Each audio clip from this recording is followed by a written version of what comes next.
पुणे की Savitribai girls hostel में 3 सहेलियां रहती थी, माया, कविता और रिया।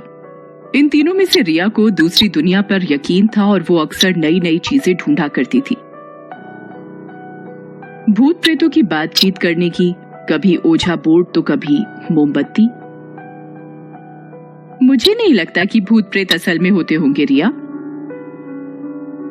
होते हैं। अच्छा, तो अब तक तुझे मिले क्यों नहीं? तूने तो कितनी सारी चीजें ट्राई कर ली उन्हें बुलाने की। हो सकता है मैं सही तरीका यूज नहीं कर रही होंगी। तो एक काम कर, तू इंटरनेट पर सर्च कर, जो सबसे इजी मेथड होगा ना वो ट्राई कर। अगर फिर भी तुझे भूत प्रेत नहीं मिले तो हमारी बात मान ले कि भूत प्रेत होते ही नहीं है। ठीक है, ये मेरी लास्ट ट्राई रहेगी, लेकिन मुझे यकीन है कि मुझे भूत प्रेत जरूर मिलेंगे। रिया ने अपना लैपटॉप खोला और भूतों को बुलाने के मेथड्स ढूंढने लगी। वो काफी देर तक ढूंढ रही थी जब उसने ब्लडी मैरी के बारे में पढ़ा। मिल गया। क्या? Bloody Mary. ब्लडी मैरी को बुलाना आसान है। रात को 12 बजे आईने के सामने खड़ी रहकर मोमबत्ती जलाकर 3 बार ब्लडी मैरी को आवाज देनी है, बस। और हाँ, अगर ब्लडी मैरी आ गई तो उससे हम कुछ भी पूछ सकते हैं। वो हमारा फ्यूचर तक बता सकती है। तुझे सच में ऐसा लगता है कि ऐसा कुछ होगा? यू नेवर नो, ट्राई करके तो देखने दे। हाँ कर ले, पर हमें यकीन है ऐसा कुछ नहीं होगा। कोई ब्लडी मैरी नहीं है। I will prove you wrong.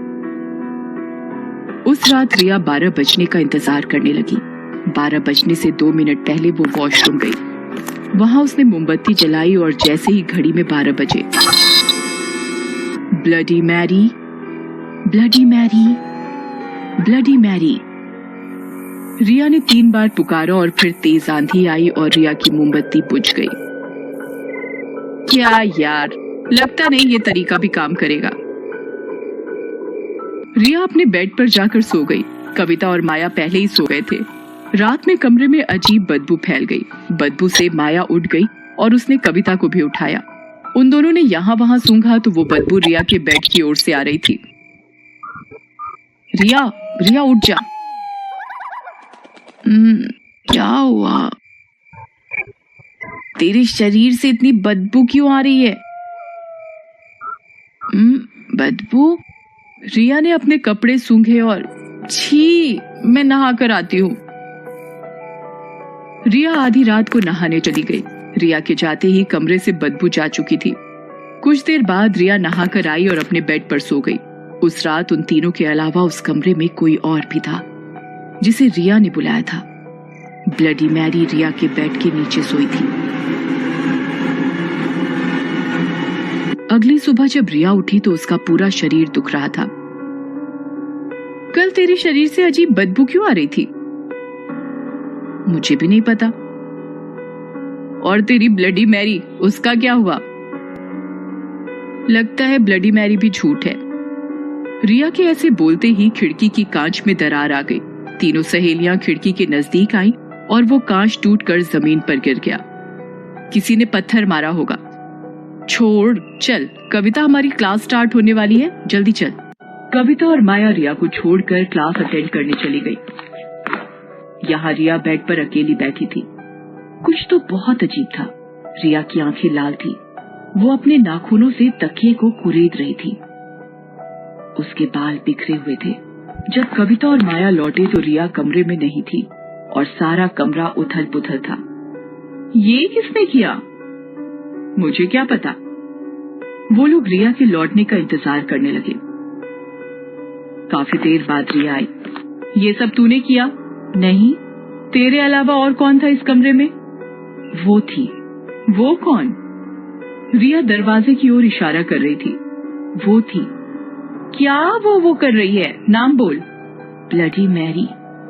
क्या बकवास कर रही है? कोई ब्लडी मैरी नहीं है। वो देख, वहां खड़ी है।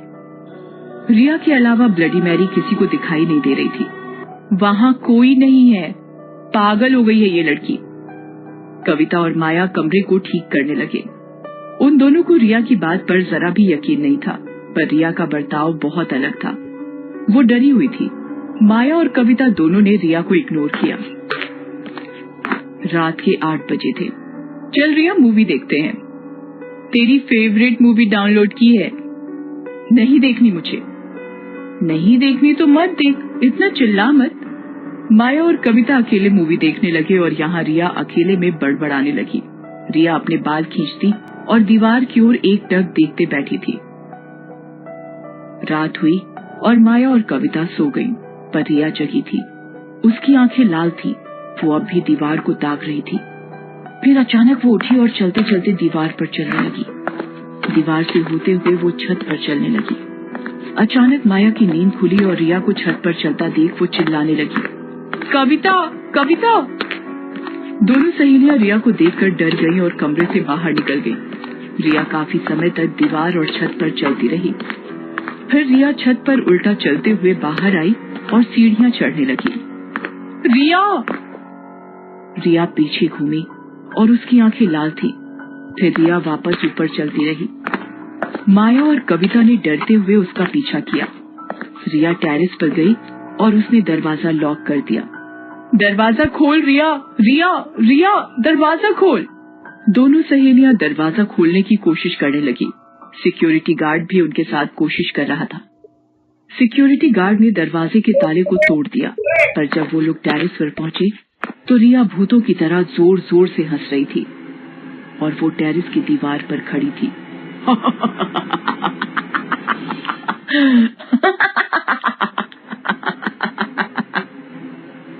रिया, गिर जाएगी, तू नीचे उतर।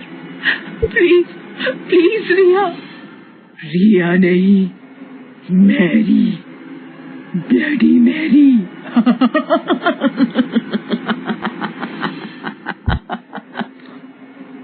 और बस इतना बोलकर रिया टेरेस से कूद गई। जमीन पर गिरते ही उसकी मौत हो गई और झट से उसके शरीर से ब्लडी मैरी का भूत बाहर निकला और वॉशरूम के उसी शीशे में घुस गया। शीशा टूट गया। उस रात ये तो साबित हो गया कि भूत प्रेत होते हैं, पर रिया को ये साबित करने के लिए बहुत बड़ी कीमत अदा करनी पड़ी। आज भी उस वॉशरूम में कोई नहीं जाता। कहते हैं उस वॉशरूम का शीशा ब्लडी मैरी की दुनिया का दरवाजा है।